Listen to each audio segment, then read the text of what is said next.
नमो नमः। नमः संस्कृताय। आज हम पुनः कठोपनिषद के अध्ययन के क्रम में उपस्थित हुए हैं। अभी तक हमने कठोपनिषद के प्रथम अध्याय की द्वितीय वल्ली का कुल 9 मंत्र अध्ययन कर लिया है। इस कक्षा में हम 10वें मंत्र से प्रारंभ करते हैं। जानाम्यहं सेवधीरित्यनित्यम् न ह्यध्रुवैः प्राप्यते हि ध्रुवं ततो मया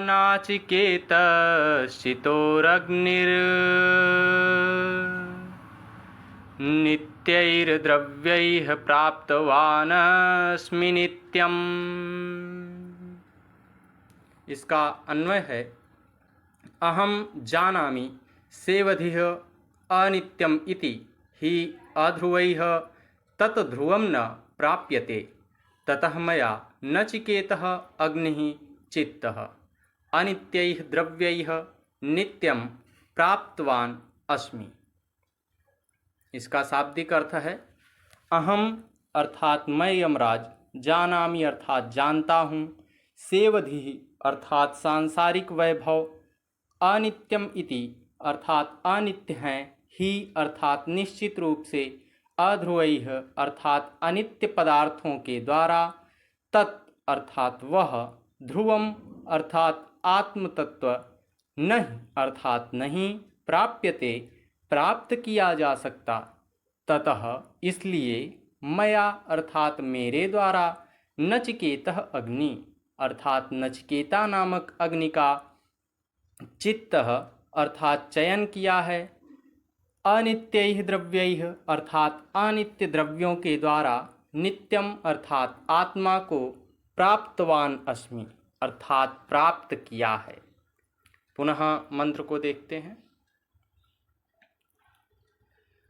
जानाम्यहं सेवधीरित्यनित्यम् न ह्यध्रुवैः प्राप्यते हि ध्रुवं ततो मया नाचिकेतश्चितो अग्निर्नित्यैर्द्रव्यैः प्राप्तवानस्मि नित्यम्। अर्थात मैं जानता हूँ कि यह सांसारिक वैभव अनित्य हैं। इन अनित्य सांसारिक वैभवों के द्वारा उस ध्रुव आत्मा को प्राप्त नहीं किया जा सकता। इसी कारण मैंने नाचिकेत अग्नि का चयन किया और नित्य आत्मा का ज्ञान प्राप्त कर लिया है। 11वां मंत्र है, कामस्याप्तिं जगतः प्रतिष्ठां क्रतोरनन्त्यं भयस्य पारम्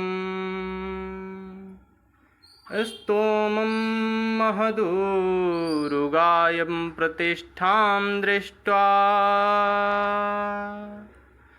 धृत्याधीरो नचिकेतो अत्यस्त्राक्षिः।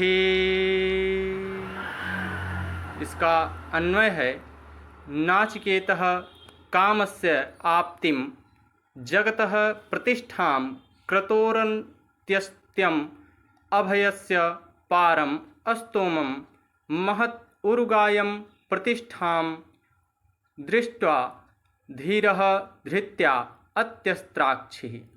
इसका शाब्दिक अर्थ है, नाचिकेतः अर्थात हे नचिकेता, कामस्य अर्थात कामनाओं की अथवा इच्छा की, प्राप्तिम अर्थात प्राप्ति को, जगतः अर्थात संसार की, प्रतिष्ठाम अर्थात स्थिति को, क्रतोह अर्थात यज्ञ के, अनंत्यम अर्थात अंतहीन फल को, अभयस्य अर्थात भयहीनता की, पारम अर्थात चरम सीमा को, स्तोमम अर्थात स्तुति योग्य को, महत अर्थात महान को, उर्गायम अर्थात विस्तीर्ण गति वाले को, प्रतिष्ठाम अर्थात मर्यादा को, दृष्टवा देखकर, धीरः धैर्य वाले तुमने, धृत्या धैर्यपूर्वक, अति अस्त्राक्षि अर्थात त्याग दिया।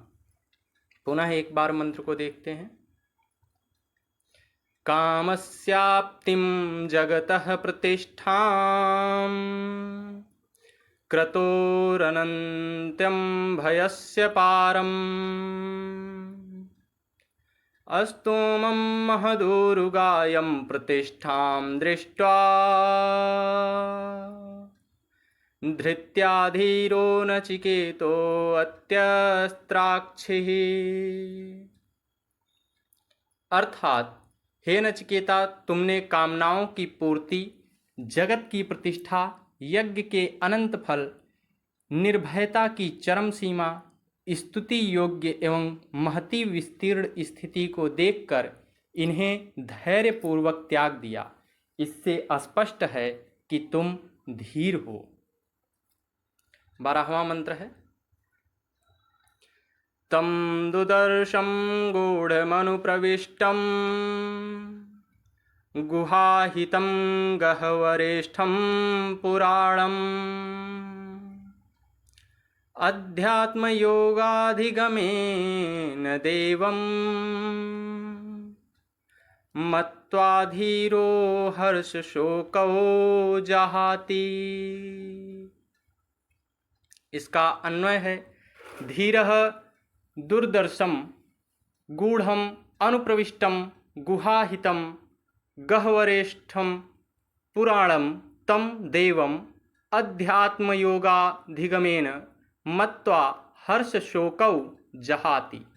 इसका शाब्दिक अर्थ है, धीरः अर्थात धैर्यशाली पुरुष, तम अर्थात उसको, दूरदर्शम अर्थात कठिनता से देखे जाने योग्य को, गूढ़म अर्थात रहस्यमय को, अनुप्रविष्टम अर्थात अंतःकरण में प्रवेश करने वाले को, गुहा अर्थात बुद्धि रूपी गुफा में, अहितम अर्थात स्थित को, गह्वरेष्ठम अर्थात गहन अथवा गूढ़ स्थान में रहने वाले को, पुराणम अर्थात पुरातन, देवम अर्थात देव को अथवा आत्मा को, अध्यात्म योगाधिगमेन अर्थात अध्यात्म योग की प्राप्ति के द्वारा, मत्वा मानकर अथवा जानकर, हर्ष शोकौ हर्ष और शोक को, जहाति अर्थात त्याग देता है। पुनः 12वां मंत्र देखते हैं। तं दुर्दर्शं गूढ़मनुप्रविष्टं गुहाहितं गह्वरेष्ठं पुराणम् अध्यात्मयोगाधिगमेन देवं मत्वा धीरो हर्षशोकौ जहाति। अर्थात धैर्यशाली पुरुष कठिनता से देखने योग्य उस रहस्यमय सर्वव्यापी बुद्धि रूपी गुफा में स्थित गहन स्थान में रहने वाले सनातन तथा दिव्य आत्म तत्व को अध्यात्म योग की प्राप्ति के द्वारा प्राप्त करके हर्ष और शोक दोनों को भूल जाता है। नमो नमः। नमः संस्कृताय। धन्यवाद।